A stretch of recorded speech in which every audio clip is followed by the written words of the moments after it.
সংসদ ভবনের সামনে এই অচিন গাছটি কিভাবে আসলো, এর ইতিহাস, এর গোড়াপত্তন কোথায়, আজকের ভিডিওতে তাই শেয়ার করব। চলুন ভিডিওটি শুরু করি।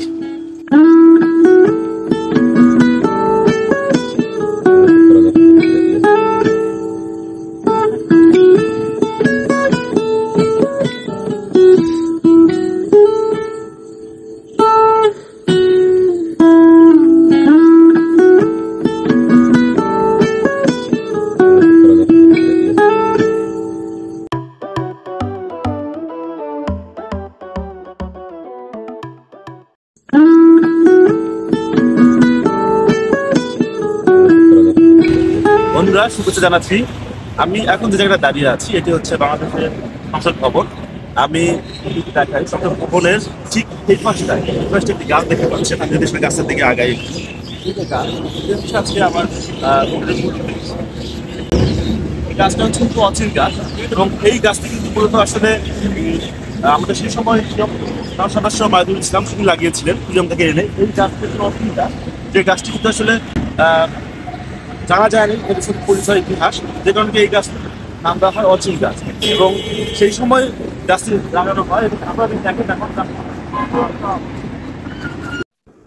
আমরা যদি এই অচিন গাছের ইতিহাস জানতে চাই, তাহলে এই জাতীয় সংসদ ভবন থেকে আমাদের যেতে হবে কুড়িগ্রামের রাজারহাট উপজেলায়, যেখানে কালের সাক্ষী হয়ে দাঁড়িয়ে আছে এই অচিন গাছটি।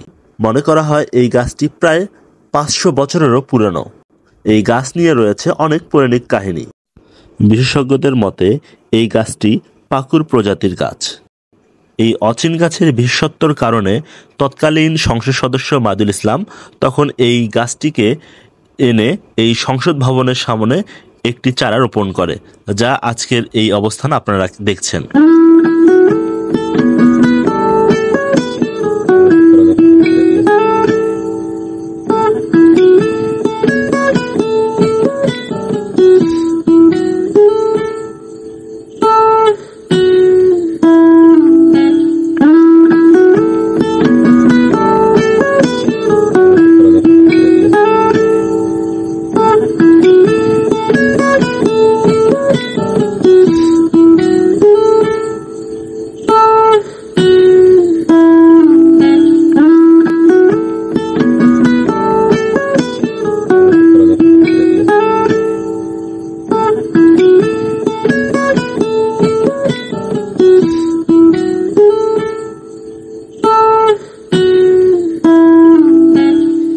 কুড়িগ্রাম জেলার রাজারহাটের এই অচিন গাছটি সংগ্রহ করে সারা বাংলাদেশে 2টি জায়গায় রোপণ করা হয়, যার মধ্যে একটি হচ্ছে গাজীপুরের কালিয়াকৈর উপজেলার বাঁশতলী গ্রামে, আর অপরটি হচ্ছে এই জাতীয় সংসদ ভবনের সামনে মানিক এভিনিউ, অর্থাৎ আপনারা যে গাছটি এখন দেখছেন এই গাছটি।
আপনারা যারা ভিডিওটি দেখছেন, আমার চ্যানেলে নতুন বন্ধু আছেন, অবশ্যই আমার চ্যানেল সাবস্ক্রাইব করবেন এবং দেখলে ফলো দিয়ে আপনাদের থাকবেন এমন নতুন ভিডিও পাওয়ার জন্য।